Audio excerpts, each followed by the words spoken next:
E hoje nós temos uma data que ela celebra duas coisas diferentes. Primeiro, a Princesa Isabel, que nós chamamos no movimento monárquico de Ato Nacional em Memória da Princesa Isabel. Esse evento aqui, ele faz parte de uma série de eventos que estão acontecendo simultaneamente em várias partes do país. Nós temos aí, o Deolindo citou que eu sou presidente do Círculo Monárquico, né? Então nós temos vários círculos monárquicos no Brasil, mais de 40 círculos, e a maior parte deles, no dia 13 de maio, faz algum evento chamado Ato Nacional em Memória da Princesa Isabel. E a segunda comemoração é a abolição da escravatura no Brasil, né? Como bem disse o Deolindo, uma mácula na nossa história, que nós devemos celebrar sim, e nos lembrar para que não venha se repetir em anos futuros, para nós entendermos que a liberdade é um bem fundamental de cada ser humano. E é sobre isso que eu vou falar aqui agora. Mas antes de eu entrar no mérito da escravidão, ou no demérito, porque a escravidão não tem mérito nenhum, eu quero citar um detalhe importante aí. Zumbi dos Palmares, né?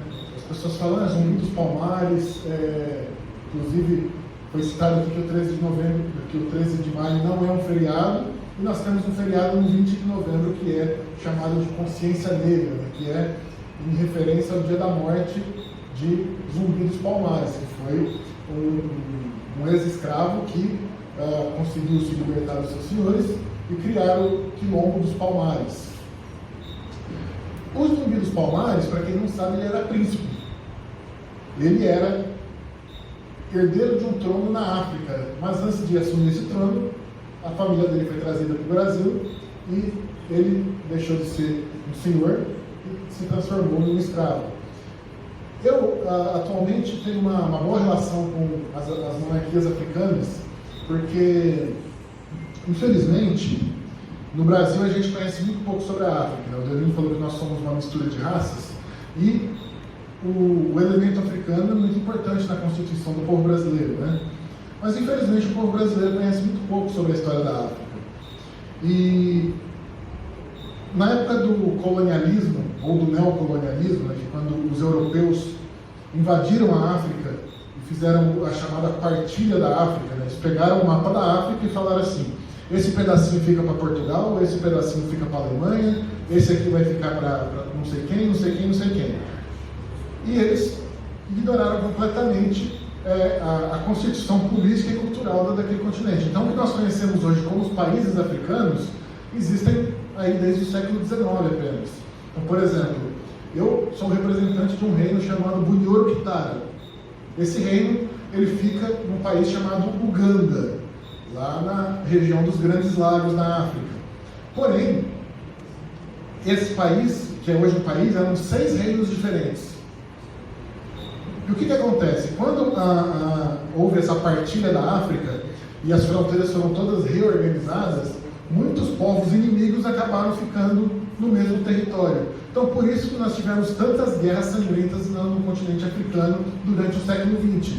Culpa dos europeus que redividiram as fronteiras, sem evidentemente levar em consideração os aspectos culturais, sociais e políticos do continente africano. Existem reinos na África que são milenares. Existem, por exemplo, o reino Bunyoro-Kitara existe desde o século IX.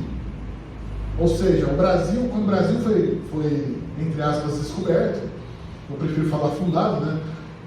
Bunyoro-Kitara já tinha mais de 600 anos de existência. Então, eu citei isso aqui para citar que não apenas os Zumbi dos Palmares, mas vários nobres das monarquias tribais africanas foram trazidos como escravos para o continente americano. Hoje, por exemplo, eu conheço pessoalmente o descendente de Zumbi dos Palmares, que até hoje guarda as tradições monárquicas. Ele é, inclusive, chamado de Rei da África no Brasil. Ele mora em São Paulo e ele é, inclusive, sumo sacerdote do Candomblé no Brasil. Ele é o descendente de Zumbi dos Palmares que guarda os títulos que eram de Zumbi dos Palmares na época que ele era vivo. Então, apenas fazendo essa pequena contextualização, agora eu vou ler um pequeno texto que eu escrevi aqui para vocês, chamado Escravidão e Liberdade.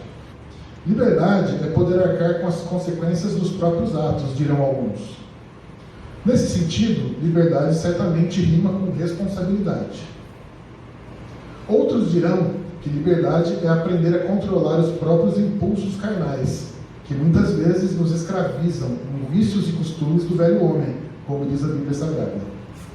Um terceiro grupo, composto por pensadores não tão interessados em uma visão religiosa, teológica ou filosófica, dirá de forma simples e pragmática: liberdade é cada um fazer o que quiser e pronto. Desconfio que estejam equivocados. Se há mais de 2.500 anos esse tema permanece em debate, e nós, neste belo teatro, também nos propomos a debatê-lo, é sinal de que o assunto é deveras fundamental. Isso porque a perda da liberdade é muito tenebrosa.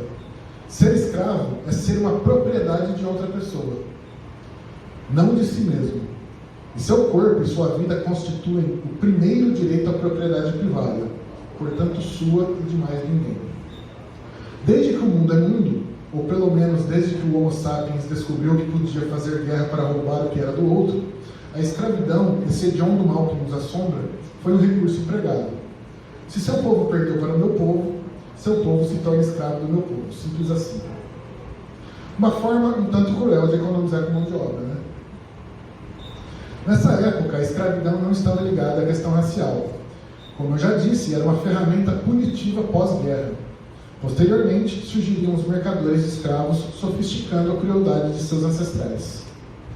Com o surgimento do cristianismo e a chegada da Idade Média, a escravidão foi praticamente erradicada no Ocidente, restando focos pontuais desta enfermidade moral. Jesus Cristo trouxe ao mundo a ideia da alma individual, da salvação de cada ser humano em particular, dando a nós uma nova perspectiva sobre escravidão e liberdade. Passado quase um milênio, a Idade Moderna trouxe consigo o ressurgimento da escravidão e do outro como mercadoria. Desta vez, o europeu moderno buscaria essa tal mercadoria no continente africano. Cabe dizer que na África, a prática da escravidão também existia desde muito tempo, principalmente como resultado dos conflitos étnicos e tribais. Entretanto, o homem branco criou aí um riquíssimo comércio que duraria mais de 300 anos. Nossos irmãos africanos foram trazidos aos milhares para o Novo Mundo, a América, e acabaram fazendo parte da constituição étnico-racial do continente. No Brasil, por exemplo, país mestiço e miscigenado, o negro é uma das 3 matrizes que formaram o brasileiro, junto com os portugueses e os indígenas. Com o surgimento das ideias liberais, surge também o movimento abolicionista. A princesa Isabel teria participação importante ao criar um grupo chamado Damas das Camélias, que reunia mulheres da corte imperial que financiavam cartas de alforria. Com a assinatura da Lei 3.353, citada pela Pérola, em 13 de maio de 1888, portanto há exatos 134 anos, o furor da elite escravocrata contribuiria para o fim da monarquia um ano e meio depois. Hoje, olhamos para trás para aprender sobre a importância da liberdade, sobre como cada ser humano importa e como a vida de cada um tem inestimável valor. Somos todos irmãos perante Deus, e os injustificáveis crimes cometidos contra a vida de inúmeros de nossos ancestrais devem servir de bússola para que isso não se repita. Temos muito a evoluir como seres humanos, mas o simples fato de estarmos aqui, reunidos para celebrar a abolição da escravatura quase um século e meio depois, é prova concreta de que nós já demos muitos passos para frente. Viva a liberdade, viva a princesa Isabel, viva o povo brasileiro. Ave Império.